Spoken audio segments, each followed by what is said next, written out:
Jadi dulu waktu kerja di sana sebagai operator scam media sosial, dan kita ada di perusahaan yang menggunakan istilah itu sistem love scam, jadi menipu dengan sistem percintaan. Jadi dengan kita menggunakan database yang sudah ada, kita memfollow up setiap calon korban lewat media sosial, dan nantinya kita akan mengajak si korban itu untuk membangun hubungan percintaan terlebih dahulu. Dan prosesnya itu lumayan panjang, ada yang sampai 2 bulan dan 3 bulan.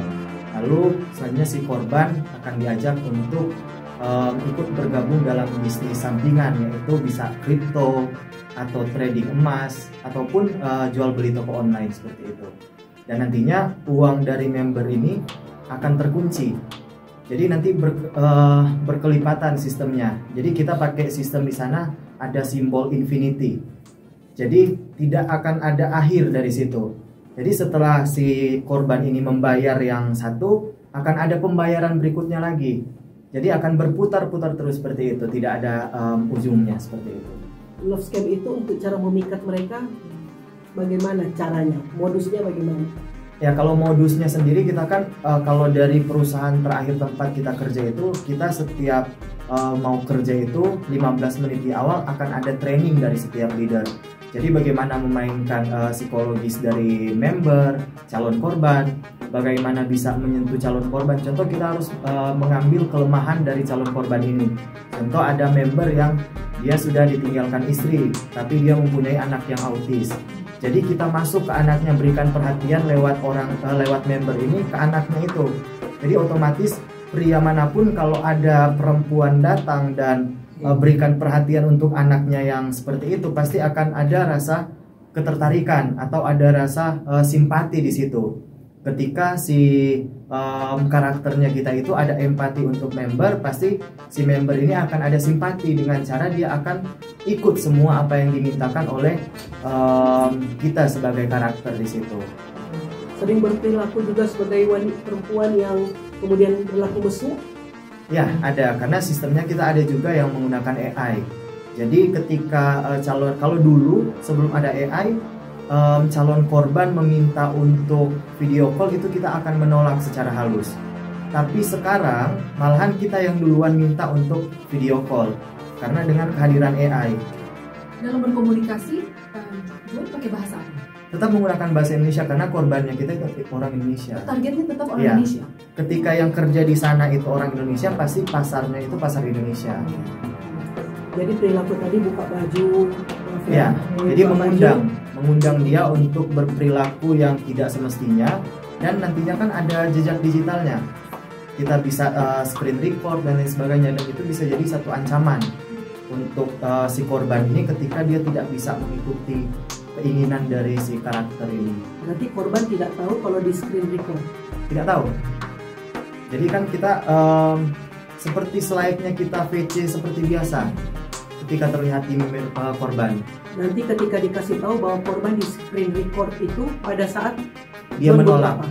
Ketika dia menolak untuk bergabung, ketika udah saat di stepnya kita untuk mengajak dia bergabung dengan bisnis dan dia tidak mau, ya sampai 3 kali dia tidak mau diajak, kita main dengan cara kasar, istilahnya sistem jambak lah. Ketika tidak mau ya dijambak biar bisa ikut dengan cara apapun, karena kita juga dituntut target seperti itu. Sampai uangnya habis. Sampai uangnya habis. Tahu Karena dari mana mereka uang sudah habis? kan nanti setiap member itu ada keterbukaan dari member mereka, karena saking dia cintanya dengan si karakter ini sampai difoto semua asetnya, rekening korannya dan lain sebagainya. Berapa minggu bisa terpikat begitu? Itu 2-3 bulan prosesnya, karena kan love scam. Beda dengan scam-scam yang lain. Ada scam yang dari ADS TikTok, Instagram, itu sistem iklan. Jadi per satu klik iklan itu mereka nanti semua data terekam, termasuk data perbankan. Jadi 3 bulan orang itu sudah bisa jatuh cinta? Bisa. Jadi itu udah total dari hari pertama sampai hari ke-7 kita ada pendekatan. Habis itu kita mencari kekurangan atau titik lemahnya si calon korban. Nanti ada kita menyenggol dia dengan bisnis sampingannya si karakter ini, karena kan karakternya kita adalah wanita karir yang mandiri. Dari sosialita dan lain sebagainya. Jadi istilahnya laki-laki ya pasti tertarik karena oh dia udah cantik, mandiri, dan biasanya kita memainkan psikologis dari calon korban itu dengan menunjukkan bahwa kita itu bisa berdiri di kaki sendiri. Orang bisa kita ceritakan orang tua udah nggak ada atau orang tua sedang sakit, jadi mengharuskan si karakter ini untuk bisa berdiri sendiri dan membiayai orang tua. Dari situ kan kita bermain emosional. John pernah rasa bersalah, pernah menipu orang? Sangat. Karena sebenarnya basic saya dan juga Iko bukan di situ. Karena terpaksa. Karena gini, kita terpaksa bukan karena kita mau menginginkan imbalan apa yang kita dapat, tapi ada keluarga di Indonesia yang perlu kita hidupi. Keluarga di Indonesia memberikan harapan kita ke sana supaya bisa membantu keluarga yang ada di sini. Jadi saat kita di sana secara mentah-mentah menyerah seperti tidak mau atau gimana, istilahnya kita bukan mengingat diri sendiri, tapi kita lebih mengingat keluarga. Seperti itu. Kalau masalah diri sendiri ya udah urusan nomor 2 lah, tapi kalau masalah keluarga itu penting. Udah habis uangnya mereka, jadi rasa bersalah ya. Ya. Pernah tahu mereka siapa? Sampai sekarang masih tahu semua. Soalnya kita harus detail dari nama lengkapnya, di mana dia tinggal, sampai titik koordinat rumahnya mereka, itu semua harus ada. Indonesia saja. Indonesia. Orang Sulawesi Utara ada?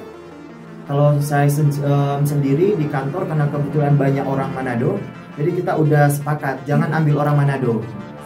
Dan memang kita udah saling bicara bahwa orang Manado susah untuk keluarkan uang. Orang Manado kan sistemnya COD, baku dapa baru keluar doi. Jadi kalau cuma sekedar kirim foto atau PC, kadang orang Manado susah.